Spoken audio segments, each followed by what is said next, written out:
नमस्कार बच्चों, जैसा कि हम लोग पढ़ते आ रहे हैं विशेषण के बारे में, और हम लोगों ने अभी तक विशेषण के भेद के बारे में पढ़ाई करी। तो विशेषण के भेद कितने होते हैं? विशेषण के 4 भेद होते हैं। पहला गुणवाचक विशेषण, संख्यावाचक विशेषण, परिमाणवाचक विशेषण और सार्वनामिक विशेषण। हम लोगों ने गुणवाचक विशेषण के बारे में पढ़ा। गुणवाचक विशेषण से तात्पर्य ये है कि जो शब्द संज्ञा तथा सर्वनाम शब्दों के गुण, अवस्था, रूप, रंग, आकार आदि का बोध कराते हैं उन्हें गुणवाचक विशेषण कहते हैं। जैसे कि कोई मिठाई के बारे में बात कर लेते हैं कि कोई लड्डू है, तो उसका गुण क्या है? वो मीठा है। उसकी अवस्था कैसी है? उसका रूप कैसा है? वो गोल है। उसका रंग कैसा है? वो पीला है। आकार में वो गोल है ना। तो ये क्या है कि जो इसकी ये गुण, अवस्था, रूप, रंग, आकार के बारे में बता रहा है। तो ये लड्डू देखने में कैसा है, जब हम पूछेंगे तो आप लड्डू को देखकर उसके बारे में बताएंगे कि वो पीला है, वो मीठा है, वो गोल है, वो गरम है, वो ठंडा है, वो ताज़ा है, वो बासी है ना। तो ये जो चीज़ें हैं ये उसके गुण, अवस्था और रूप, रंग, आकार का बोध कराती है। तो इसे उसको क्या बोलेंगे? गुणवाचक विशेषण।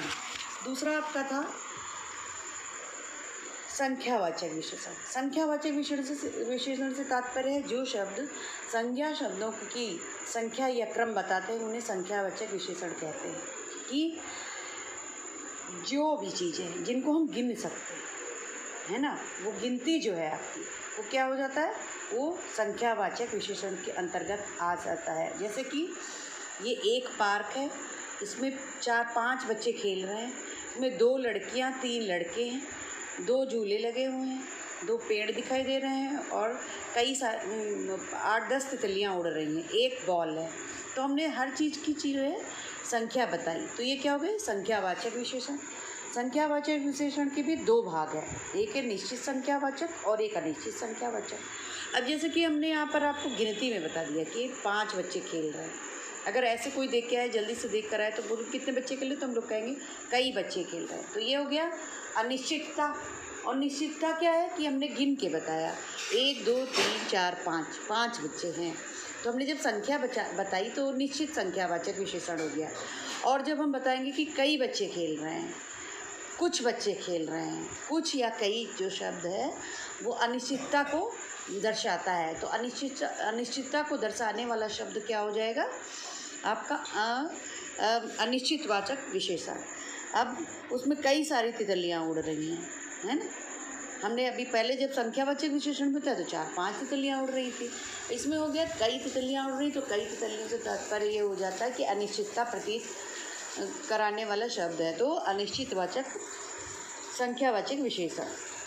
अब तीसरा हम लोग पढ़ते हैं परिमाणवाचक। परिमाण से आपको समझ में आ ही रहा होगा कि ये कोई तोलने का काम है, माप तोल का काम है। जैसे कि ये लेडी है और ये शॉपकीपर है, उससे बोल रही सब्जी वाले से मुझे 2 किलो सेब दे दीजिए। तो उन्होंने क्वांटिटी बताई, थोड़े केले भी दे दीजिएगा, है ना। तो इन्हें थोड़े केले बताया और वहाँ पे क्वांटिटी बता दी, 2 किलो सेब दे दीजिएगा। तो ये क्या हो गया? परिमाण उन्होंने बता दिया उसका कि कितने क्वांटिटी में उन्हें सामान चाहिए। वाक्यों में रंगीन छपे शब्द संज्ञा शब्दों का माप तौल बता रहे हैं। ये शब्द परिमाणवाचक विशेषण हैं, इन्हें केवल मापा या तौला जा सकता है। जो शब्द संज्ञा शब्दों का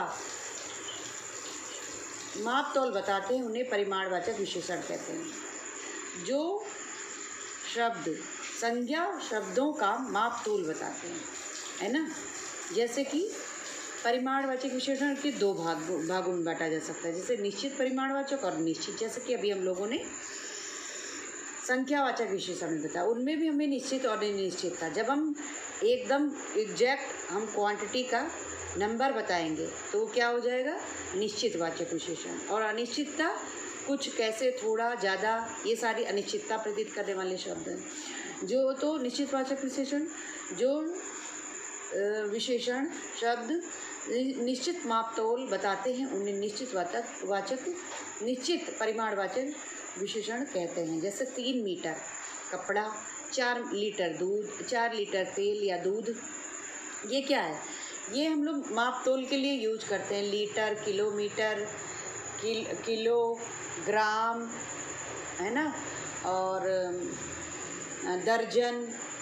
तो ये सारी चीज़ें हम लोग माप तोल के लिए यूज़ करते हैं। और हम उसको जब लेना होता है सामान तो हमको क्वांटिटी बतानी पड़ती है, नहीं तो हम शॉपकीपर से कैसे लेंगे जाके। अगर आपको मम्मी ने भेजा आपकी किसी दुकान पर और कहा कि बेटा आलू ले आओ, तो आप पूछोगे ना कि कितना आलू लाना है। ऐसे ही जाकर के दुकानदार से बोलोगे कि आलू दे दीजिए, तो वो भी पूछेगा कितना दे दे। भाई उसके पास तो बहुत ज़्यादा आलू रखा है, तो वो पूरा आलू तो आपको उठा के दे नहीं देगा, तो उसका कुछ ना कुछ माप तोल होगा ना।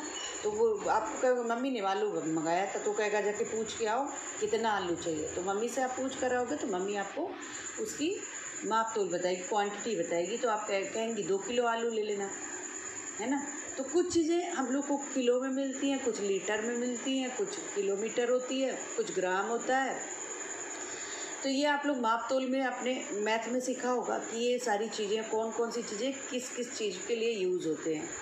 तो जब हम लोग सब्ज़ी के लिए कुछ चीज़ें यूज़ करते हैं, दर्जन यूज़ करते हैं, किलो यूज़ करते हैं, ग्राम यूज़ करते हैं, तो आलू उसी कैटेगरी में आता है कि उसको हम लोग किलो में यूज़ करते हैं। तो किलो का मतलब ये हो गया कि 2 किलो आलू। तो जब हम 2 किलो आलू लेने जाएंगे तो हमें दुकानदार एक तराजू में उसको तोल करके देगा 2 किलो आलू, और उतना ही पैसा लेगा। फिर पैसा भी तो वो किस हिसाब से लेगा। आप आलू मांग लोगे वो कितना देगा, पहले तो परेशानी हो गई। दूसरी मान लो उसने उठा के कितने लोग हैं पूछ के दे भी दिया, तो पैसा कैसे लेगा वो कि हमने कितना दिया आपको। तो ये चीज़ हो गई निश्चित। जब हम निश्चित उसका माप तोल अंदाज बताएंगे तब हमें निश्चित पैसा देना पड़ेगा, हमें निश्चित सामान मिल जाएगा। तो हमें यहाँ पे निश्चित एकदम एक्चुअल हमें वहाँ पर बताना पड़ेगा कि किस तरह से हमें चीज़ें लेनी है। तो जब हम सही चीज़ बताएंगे, शब्द बताएंगे जो कि निश्चित है, बिल्कुल करेक्ट, वो है कि हमें इतना ही चाहिए, तब वो चीज़ें जो होंगी वो निश्चित परिमाणवाचक विशेषण के अंतर्गत आ जाएगी। अब अनिश्चित परिमाणवाचक विशेषण, जो विशेषण शब्द निश्चित माप तोल नहीं बताते उन्हें अनिश्चित परिमाणवाचक विशेषण कहते हैं। जैसे थोड़ी दाल, कम अनाज, अधिक गर्मी, ज़्यादा चीनी। अब दाल लेने जाओगे तो जब वो लोगे थोड़ी दाल तो नहीं मिल पाएगी। थोड़ी दाल वो अपने आप 250 ग्राम 1 किलो दे देगा, आप पैसे दे चले आए, आपको थोड़ी दाल दे दो भाई। लेकिन वो आपने थोड़ी मांगी है, उसे पता नहीं है, आप बोल के भाई थोड़ी दे दो, थोड़ी में थोड़ी का मतलब वो थोड़ा समझेगा और अपने आप, लेकिन वो तोलेगा क्योंकि उसको पैसा लेना है दुकानदार को, तो वो तोल कर ही आपको देगा। वो उधर निश्चित है, निश्चिंत है कि हमको थोड़ी में भी तोल के दे रहा क्योंकि उसका हमको पैसा लेना। लेकिन आपने अनिश्चितता यहाँ पर कर दी, ये थोड़ी कह करके। थोड़ा शब्द जो है अनिश्चितता प्रदान करने वाला, प्रतीत कराने वाला शब्द है।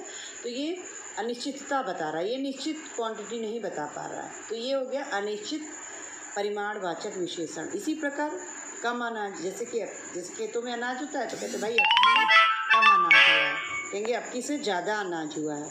तो कम अनाज का मतलब क्या हो गया कि पिछले साल ज़्यादा हुआ होगा खेतों में अनाज, अबकी से कम हुआ है। तो आप अंदाज़ा उसके मुकाबले बता रहे हो कम, लेकिन उसकी एग्जैक्ट वो आप माप तोल नहीं बता रहे हो कि कितना 10 कुंटल, 20 कुंटल, 2 कुंटल, 1 कुंटल कितना हुआ है। तो ये भी अनिश्चितता प्रदान करने वाला शब्द है, कम या ज़्यादा। अब अधिक गर्मी, अब अधिक गर्मी की तो कोई सीमा नहीं ना कि कितनी अधिक गर्मी है। कभी थोड़ी गर्मी में हमें गर्मी लगने लग जाती, कभी बहुत भयंकर गर्मी होती है। तो अधिक गर्मी से हम ये समझ रहे हैं कि ज़्यादा गर्मी पड़ रही, लेकिन उसका हम वो भी नहीं बता रहे हैं कि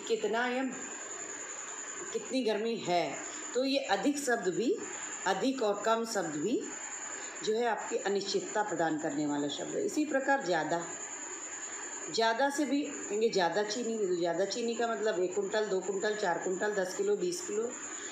वो भी दुकानदार को अनिश्चितता के भ्रम में डाल देगा कि उसको कितनी देनी है, तो वो नहीं दे पाएगा। तो यहाँ पर ज़्यादा चीनी नहीं कह सकते हम लोग।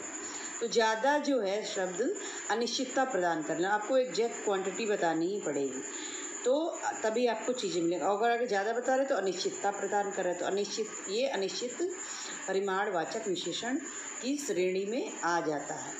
तो ये आज आपने परिमाणवाचक विशेषण के बारे में समझा, और इसमें इसके दो भाग हुए, निश्चित परिमाणवाचक और अनिश्चित परिमाणवाचक। धन्यवाद।